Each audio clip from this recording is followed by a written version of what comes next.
Hi friends, I welcome you all at Crack Grade B. As you know that we have already covered various schemes from Ministry of Rural Development and we are covering all the schemes from Ministry of Panchayati Raj in this video. Friends, this is our first scheme, that is Rashtriya Gram Swaraj Abhiyan.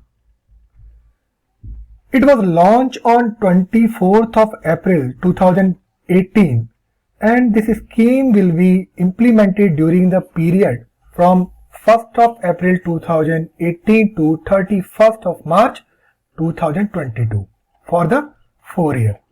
Now, what is the aim of the scheme? Actually, this scheme was launched for developing governance capabilities of Panchayati Raj institutions for achieving sustainable development goal. And its main thrust will be upon the convergence of effort of all the 27 ministries. I mean to say here is that whatever schemes was run by these 27 ministries, this Gram Swaraj Abhiyan will converge all these schemes in one effort, and whatever government is putting their effort for this aspirational program, it will also be converged with this scheme. So what happens, whatever scheme from this ministry or whatever program is running for this aspirational program will help in development of governance capabilities of Panchayati Raj institution, and it will also help in achieving sustainable development goal. So here in a nutshell we can say that the aim of this scheme is to achieve sustainable development goal with the convergence effort of all the 27 ministries and the aspirational program. In a short way, you can understand what is the aspirational program. The strength of each district, identify low-hanging fruits for immediate improvement and measuring progress by ranking district on monthly basis. So what will happen? This ranking is based on the incremental progress made under 49 keys. For more updates regarding this, for more about this aspirational program, you can subscribe our course. In our course, we have defined this aspirational program in very detail. So this aspirational program rank the district according to the incremental progress based upon this 49 keys programs performance indicators, and these 49 keys performance indicator will work under these 5 broad socio-economic themes like health and nutrition, education, agriculture and water resources, and financial inclusion and skill development. So the main aim of this Rashtriya Gram Swaraj Yojana is to development governance capabilities in Panchayati Raj institutions. Now, the funding pattern is, actually it is a centrally sponsored scheme. The funding pattern for general states is 60-40 between central and state government, and it is for 90 and 10 for northeastern, Himalayan and other state, and for UT it is 100%. Its budget is, the government has allocated 7,255.0 crore for implementation of this scheme, out of which state share will be 2,755.50 crore and center share will be 4,500 crore. What is the history behind the launching of this Rashtriya Swaraj Gram Yojana? Actually, it was revamped version of Rajiv Gandhi Panchayat Sashaktikara Abhiyan, and it was launched in 2013. And after launching of this Abhiyan, that is Rashtriya Gram Swaraj Abhiyan, this Rashtriya Gram Swaraj Abhiyan will subsume the following scheme, that is PMEYSA, that is Panchayat Mahila Evam Yuva Shakti Abhiyan. It was launched in 2007. RGSY 2008, and the main aim of this scheme was training and capacity building of elected representative of Panchayati Raj institutions and special training for women of SC and ST. Now, the Panchayat empowerment and Incentive Scheme 2005 will also subsume under this scheme, and in fourth, E-Panchayat 2006 will go into the NEGP. Coverage, under the coverage, all state and UTs, rural local government in non-part 9 areas where panchayat do not exist.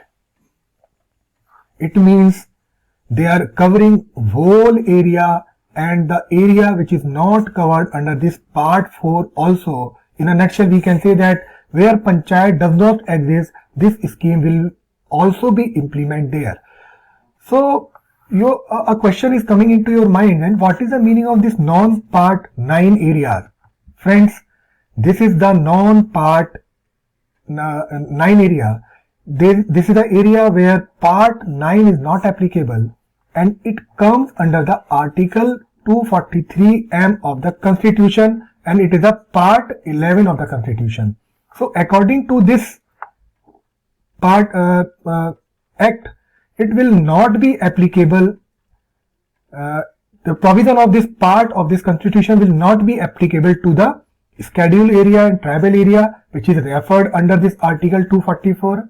The states of Nagaland, Meghalaya and Mizoram, the hill areas in the state of Manipur, of which district council exists, and in the panchayat at the district level to the hill area of the district in Darjeeling in the state of the West Bengal, and provision of the article, that is 243D, with respect to the reservation of seat for scheduled caste, is not applicable to the state of Arunachal.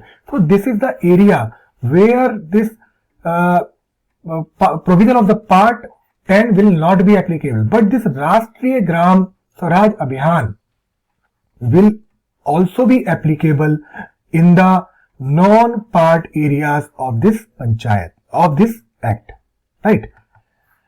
Now the focus of the scheme will be, actually he is giving some basic orientation training program for the elected representative of the panchayat within 6 months, and their election, after their election, and the refresher, they are also running the refresher training within 2 years. Its thrust will be for the self-help group and Panchayati Raj institution convergence, and its convergence will be to ensure effective community mobilization and greater public ownership of the flagship program of the government. They are also using some technology like e-governance and technology driven solution to the panchayat level. If they will use the technology, it will increase to attain administrative efficiency, improve service delivery and greater accountability. So this is the Gram Swaraj Abhiyan. Now our second scheme is Gram Swaraj Abhiyan. We have learned about this Rashtriya Gram Swaraj Abhiyan. Now we will learn about the Gram Swaraj Abhiyan. It was launched, Gram Swaraj Abhiyan is a campaign. Actually it is not a scheme, it is a campaign that was organized on the occasion of Ambedkar Jayanti during the period 14th April to the 5th May in 2018. What is the aim of this program?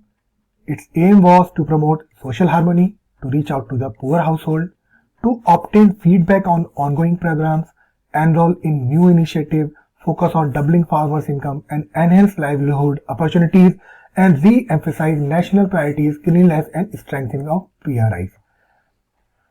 The campaign has undertaken the name of Sabka Saath, Sabka Gaon, Sabka Vikas. The main aim of this campaign was, actually it is especially focused on intervention of the 7 schemes in the backward districts. These all are the 7 schemes, that is Jan Dhan Yojana, Jeevan Jyoti Bima Yojana, Swasthya Bima Yojana, Saubhagya, Unnati Jyoti, Affordable LEDs for all, PM Ujjwala Yojana and Mission Indradhanush. So what are the outcomes, what are the impact, what are the interventions of this scheme will be focused under this Rashtriya Gram Swaraj Abhiyan. In this figure you can say that this program was attended by the 33 lakhs elected Panchayati Raj institutions members 5 crore women from the self-help groups, MLA and MPs, and the central, state and local government.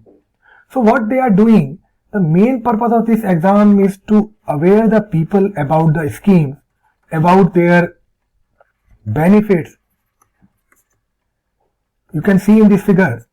And the main aim of this exam was the public disclosure to the Gram Panchayat regarding the funds made available under various schemes of the line of the line department and activities to be taken up in each Gram Panchayat. So this was the main aim of this Gram Swaraj Abhiyan. Now, this Panchayat PISA, that is Panchayat Extension to Schedule Area Act 1906, is also implemented by this Ministry of Panchayati Raj. As you know that government has done Constitutional 73rd Amendment in 1992, and it was applicable from 25th April 1993. Its main aim was to decentralize the government and making strong governance base at grassroots level, that is Gram Panchayat, Gram Sabha. So what happens, they have inserted a part 9 in Indian Constitution and accorded Panchayat a constitutional status, because before this amendment the Panchayat was not have any constitutional basis. So this act has give push to the Panchayat and give them a constitutional status, and it has increased the local self-governance in rural India. But what happens, under Article 243M of the Constitution, the right of self-governance was not given to the people, that is tribal people of the Schedule 5 of the following states. These states are Andhra Pradesh, Chhattisgarh, Gujarat, Himachal Pradesh, Jharkhand, Madhya Pradesh, Maharashtra, Odisha, Rajasthan and Telangana. These total are 10 in number. So what happens, the government has said that they have given democratic rights to the Panchayat Raj institutions and the people at the grassroots level. Why these tribal peoples are lagging behind from this? So government appoint a committee in 1994 to look into the need for such law and modalities and how it can be extended. And it was chaired by the Dilip Singh Bhuria, and he was a parliamentarian from the Madhya Pradesh. And this committee highlighted the plight of the tribal communities and the exploitation they faced and submitted its recommendation in 1995. After getting recommendation from this Bhuria committee, the parliament enacted the Panchayat Extension to Schedule Area Act 1996 to extend the Part 9 of the Constitution with certain modification and exception to the above state of the Schedule 5, that is in all the states. And the nodal agency for implementation of this act is Ministry of Panchayati Raj. Now, what happened when this PISA will apply to all the state which was defined in Schedule 5? They give some powers to the Gram Sabha, that is, they give safeguarding their tradition and customs of people, their culture, their identity, community resource. They now onward the Gram Sabha will approve plan or program for social and economic development. They will identify the beneficiary in their area for poverty alleviation and other programs. They have the right to consult before making any land acquisition in their schedule area for development project before rehabilitating person affected by such product in the schedule areas. They have right to plan and manage minor water bodies in the schedule areas. They have power to enforce provision or regulation, restrict the sale and consumption of any intoxicant. Now, they have found the ownership of minor forest produce and it is defined under the Scheduled Tribal and Other Traditional Forest Dwellers Act, Recognition of Forest Right Act 2006. Now and onwards, all NTFP of plant origin including bamboo, brush, wood, stump, can, tushar, cocoons, honeywax, lake, tendu leaves, medicinal plant herbs will come under this act.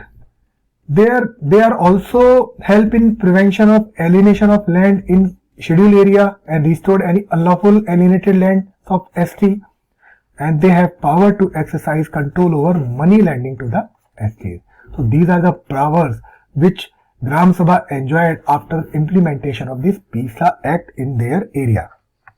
Now, there are some important features for this PISA Act. Actually, all the posts of chairperson of the Panchayati Raj institution under this PISA Act will be reserved for the tribal community, and only person belonging to the tribal community can contest for these posts. As per the PISA, a village shall ordinarily consist of habitations or a group of habitations, or a hamlet or a group of hamlets comprising a community and managing its affairs in accordance with the traditions and customs. As per this act, every village shall have a Gram Sabha, and it will be consist of all the members of the panchayat which have their name in the electoral roll. And all the registered voters in electoral roll of the panchayat in the village will be the member of the Gram Sabha. I have already told you. Secretary of the Gram Panchayat is also the secretary of the Gram Sabha, and Gram Sabha may constitute a committee to carry out its function like maintenance, peace, order, management of minor forest produce, village market, sale, consumption, intoxicant, control over money lending, and management of water bodies. So these are some features of this PISA Act. Now, there is a decision that after implementation of this PISA Act, what happened? There is a case in 2013. Supreme Court and PISA Act they have faced each other, and the Supreme Court of India referred the PISA and asked the Odisha government to the Gram Sabha to get permission for bauxite mining in Kalahandi and Rayagada district. So this is the power of this act. Supreme Court has asked government that you should ask before starting any project in this area. You should ask from Gram Sabha before starting any project in this area. And local forest dwellers were asked whether bauxite mining will affect their religious and cultural right, and they will decide against the mining of Niyamgiri Hills, which led to the cancellation of the huge project. So this is the power of the PISA Act. You can imagine that how much powerful Gram Sabha becomes after implementation of this act in Schedule 5 area. This case is considered a milestone, and it shows the power of the Gram Sabha. Right. Now, this is the Garib Kalyan Abhiyan. It was started from the village that is Telihar in Khagaria district on Bihar on 20th June of 2020. Actually, this program was especially designed to overcome the effect of this COVID-19 on the migrated people or the workers. So, highlights of this scheme are: in this scheme, the first priority of this scheme to meet the immediate requirement of the workers who have gone back to their district. Actually, this was launched in June 2020, and you are aware that Corona was at the peak at this time. So, this scheme was especially designed for immediate requirement of the workers. It will focus on rural citizens. It is focused campaign on 125 days from 20th June to 20th June onward, and they have given 50,000 crore for this scheme. In this scheme, 25 different types of works to provide employment and to create durable infrastructure, and the village can also join this program through Common Service Center and Krishi Vigyan Kendra, and the development of rural development. Government of India will work as the nodal agency or nodal department from it, and a committee of secretariat under the cabinet secretary for review of this Abhiyan was set up.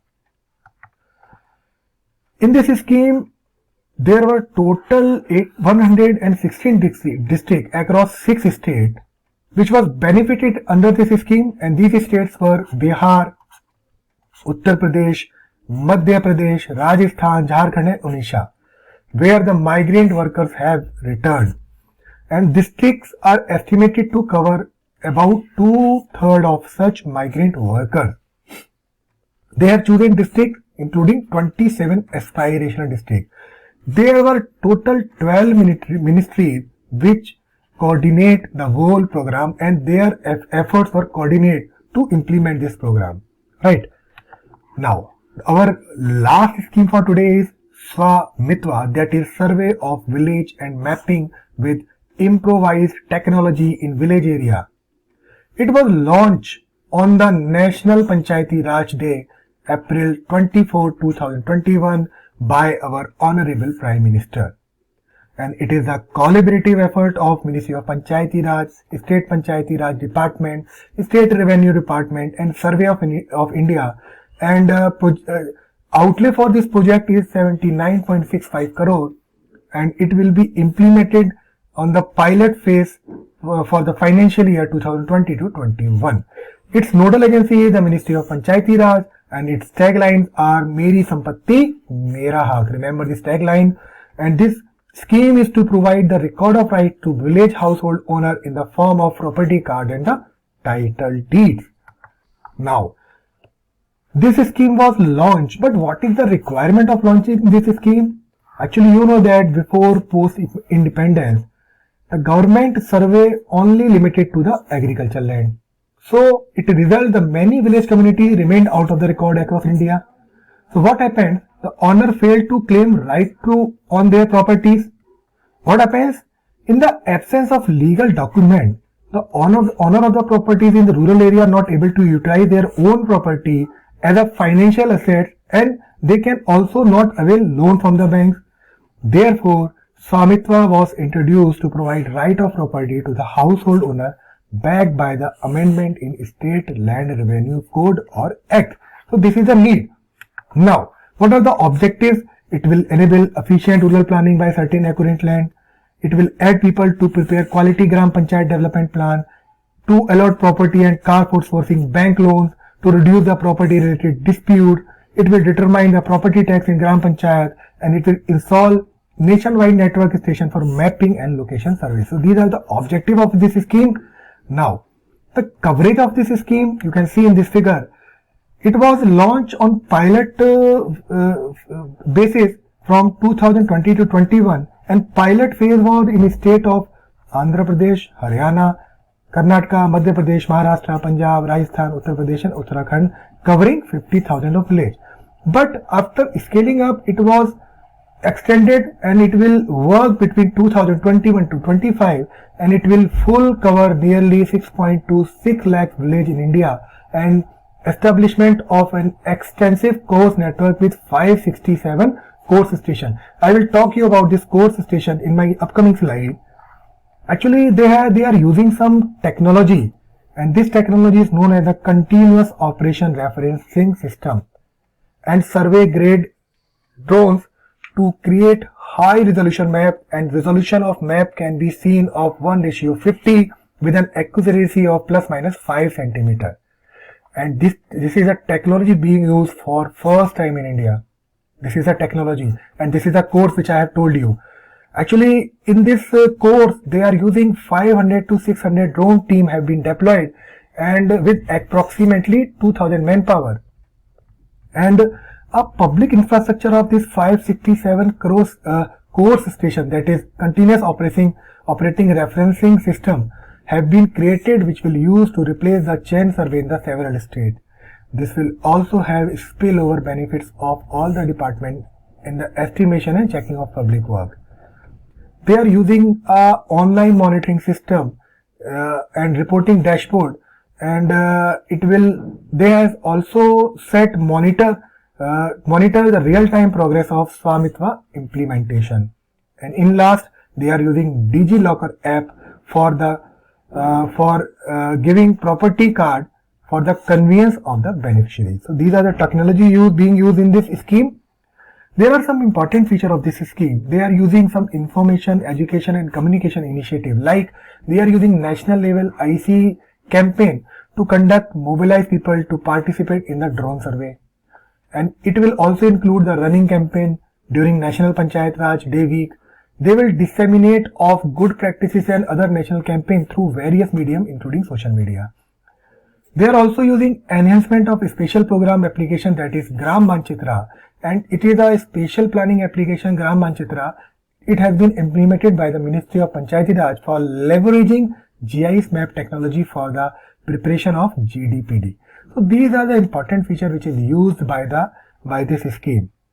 So friends, these are our star performers which was they have been selected in RBI Grade B 2020, and these are the courses which we are offering for paper 2 CB Grade A along with the video course.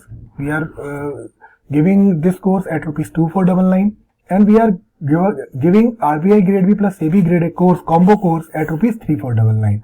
For more update, you can visit our website, that is www.crackgrade.com. We are covering all these topics in RBI Grade B course. So friends, thank you and happy learning. पढ़ते रहिए, मेहनत करते रहिए.